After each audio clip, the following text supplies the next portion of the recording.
everyone, welcome back to XChé Toy Reviews. Today we're unboxing a bit of a specialty item, the Persona 5 Royal Pre-Order Metal Case. Yes, now.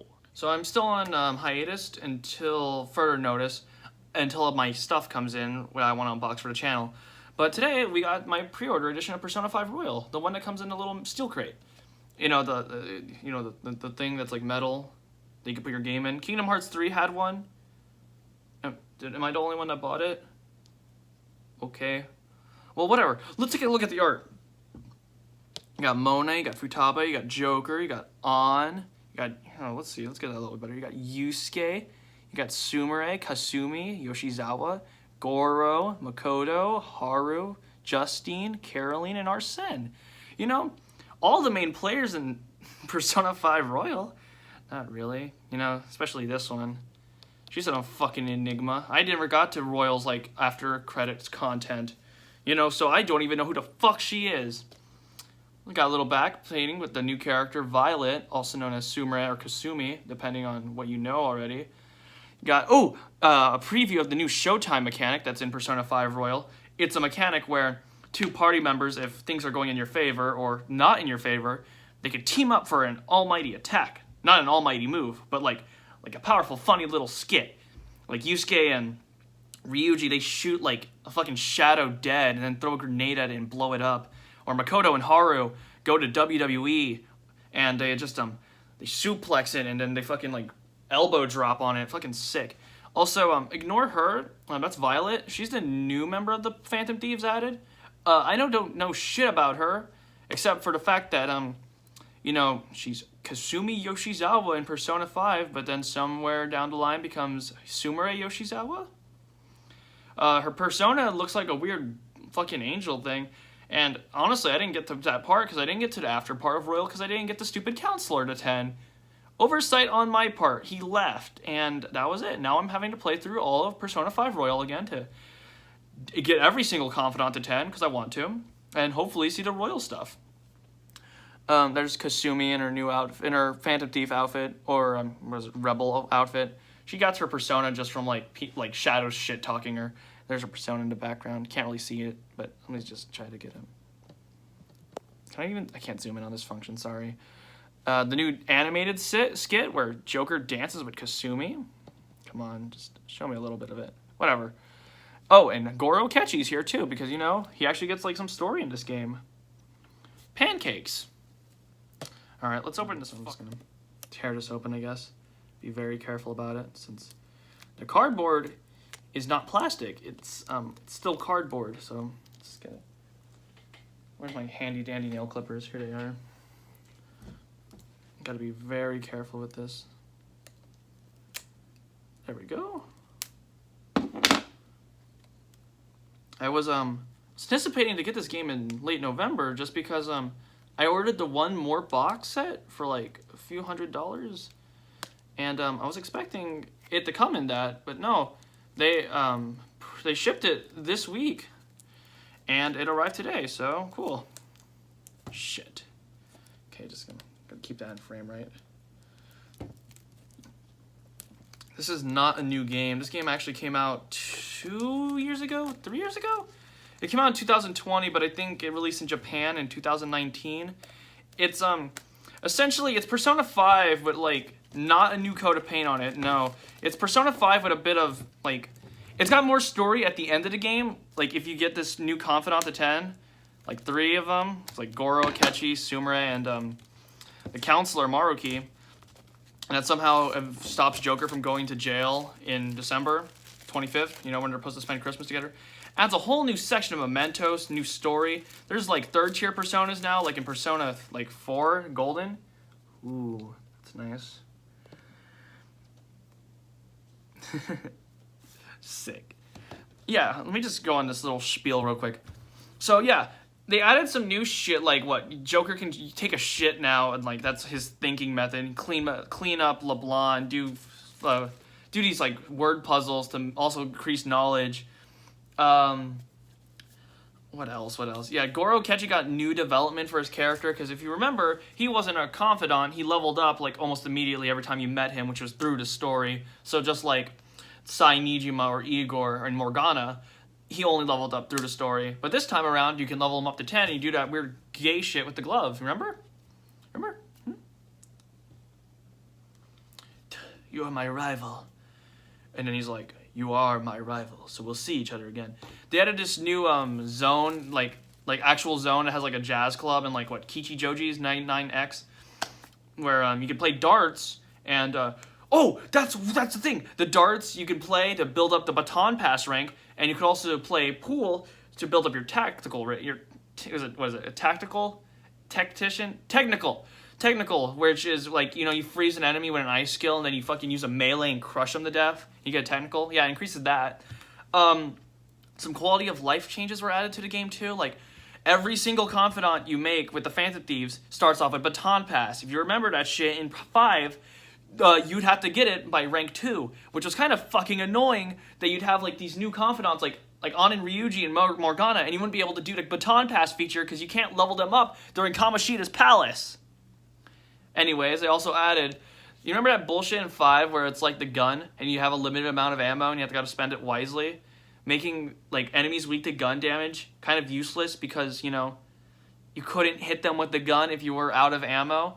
Well, they changed that feature, so rather than having to leave the palace and come back a different day to refill up your ammo stock, every time you go into battle, you automatically start with a full clip. Good job, Persona 5. You know what you were doing.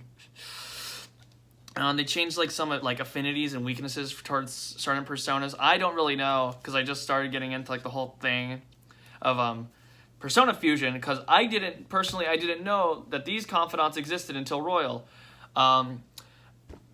Shit. What's it? Sadayo Kawakami, didn't know she was a confidant. Caroline Justine, didn't know they were confidant. Oida, the boy with the gun, didn't know he was a confidant until fucking Persona 5 Royal. Who else? I knew about Yoshida, totally. That might be wrong, I don't know. Yeah, fucking, I don't know. There's those two, I remember. Those two, I remember. I didn't know they were confidants until after, like, you know, I played Royal. Anyways, let's get back to it. Oh, the metal crate. The steel crate. Oh, still the same thing, but it's in a little metal case. Ooh, it's got all sorts of Arcana cards on it, you know, because the whole game is based on, like, fortune teller cards. It says Persona 5. Oh, what does it say? Does it say Persona 5? Yeah, it says Persona 5 Royal. Ooh. Looking cool, Joker. As Morgana would say. Oh, nice. It's a little Tokyo fucking nightlife. What is it? Not nightlife. It's the fucking, when Ren goes to sleep and he, like, it becomes this. That's what it shows. Ooh. And look, my copy of Persona 5 Royal. Get that to the camera. Alright, yeah. Nice. The steel crate feels awesome. It's like aluminum or something. It's like my tin, it's like tin foil. It's got a little bit of, it doesn't have really much give. Let's see. Let's get a little bit more of a focus on this thing. It's got a little calling card right here, take your heart, but it's also got like all the Arcana, I think. I think so. It might have some ones that aren't. No, wait, because it has to have all 22, right? There's like, what, 22 tarot cards in a deck? 23, I guess. Fucking sick. Put it back in its case. Nice. Little, like, XChé opinion thing here at the end of the video. I wanted to talk about, is Royal worth it to the actual 5? I'm no game reviewer, but I've played through both. I haven't gone through the Royal section of it, but I'd like to talk about that. Persona 5 is $20 on PlayStation. It's cheap, and if you want to buy costumes for it, they'll also come out pretty cheap. That game's a full, kind of-ish game. It's a little bit more annoying than the stuff that's in Royal, but I wouldn't recommend spending 60 bucks on a game like this. I wanted to get this because it came with a box set full of like other Persona stuff that I wanted to get. This happened to come with it. I already own Royal on the PS4, and I think that is a way it should be played on PlayStation 4. There's might be graphical enhances, yes, on the Switch, and PS5 and Xbox versions, but I think they'd run a little bit worse, considering like the Nintendo Switch isn't a PlayStation 4. You know what I mean? Like, okay, I've heard like a lot of bad stuff about the PC port of Persona 4 Golden. That's why I've been hesitant on buying it. I'm not gonna own a PSP or PS Vita to play the game, but I'd rather like not play it on a shittier platform than it came out on, at least. You know, I don't know about this version. Maybe the PS5 and Xbox Series X versions will run really well, but it's a fine-looking game as is. You know, if you're gonna spend $60 on it, get the PlayStation version, like 4. I mean, you're not spending $70, I guess, because that's how much it costs for the graphical enhancements. If they even like graphically enhanced it, because it's a nice-looking game, but it's also from 2016. It looks kind of janky. It looks pretty dated. The models are kind of crunchy looking. I don't really see a part of the game you would really want this graphical enhancement, except for maybe the palace missions, but aside from that, it looks alright. Play 5 or Royal. Don't like play it on the Switch. No. Is Royal worth it? I mean, it adds new story. Like, that stuff's worth it. I really wanted to play it because of that. But I didn't end up getting to it because unless you can pass all the skill checks and like you want to hang out with Maruki, I wanted to hang out with Ryuji and An and Makoto, and you know, literally anyone else. You know, it's kind of worth it. It's still 5. There's nothing really added in between except for like the tease of a new palace and a tease of a new character that you don't even get until the after content after you kill Yaldabaoth. So yeah, it's. For what they added, it's alright, but it's still Persona 5, you know what I mean? Like, they added new tracks, Mementos, added new music, added a whole new intro like scene, Phantom Thieves Den, that's cool, all the stuff's pretty cool, but it's like, is it $60 worthy? I don't know, the game goes on sale sometimes, maybe you should buy it then.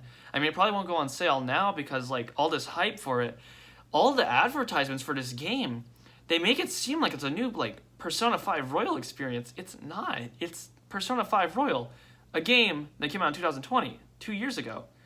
That is like a Game of the Year edition of a game that came out in 2016. It's like 6 years ago. Persona 5, which is already a pretty good game. I've also heard about like some stuff they added that made the game a little bit Something that had to deal with Morgana and Futaba over here, but I haven't gotten to that part yet. And I personally don't want to see it because I don't want it to be spoiled. But you know, like, I don't know. Do what you want, but I can't recommend anyone buy one of these new platform versions of Royal, especially of how scarce PS5s and Xbox Series X's are. And the Steam version, like, yeah, it's a PC game, but it came out on console. It probably runs the best on the console version it came out rather than a port. That's all for now. I don't have anything else to say on this matter. It's a cool box, and I'm glad I have it. It's going to look nice on my little shelf. Will I play it on the Switch? Probably after I'm done playing the PS4 like version of Royal. You know, when I'm done with that in like a few months. You know, you got to get on that grind and Madarame's Palace, am I right? Got to make sure everyone hits 32. That's about it for now, everyone. If you liked the video, put a like on it. If you want to comment something you want to see on the channel, comment it. Make sure to subscribe. Get me to 500 subscribers so I could get a community tab. Follow the XChé Toy Unboxer, like fucking Instagram. I'll leave a description of that in the description thing down below. That's it for now. Hope you all enjoyed, and see ya. Phantom Thief.